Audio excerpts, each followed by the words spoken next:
ظنوا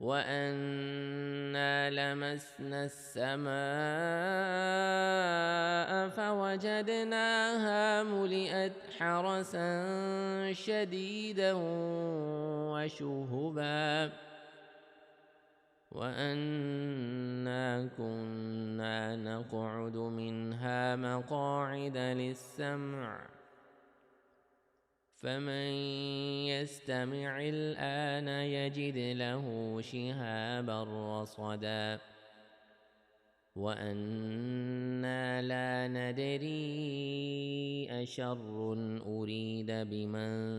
في الأرض أم أراد بهم ربهم رشدا وأنا منا الصالحون ومنا دون ذلك كنا طرائق قددا وأنا ظننا أن لن نعجز الله في الأرض ولن نعجزه هربا وأنا لما سمعنا الهدى آمنا به فمن يؤمن بربه فلا يخاف بخسا ولا رهقا وأنا منا المسلمون ومنا القاسطون فمن أسلم فأولئك تحروا رشدا وأما القاسطون فكانوا لجهنم حطبا وأن لو استقاموا على الطريقة لأسقيناهم ماء غدقا۔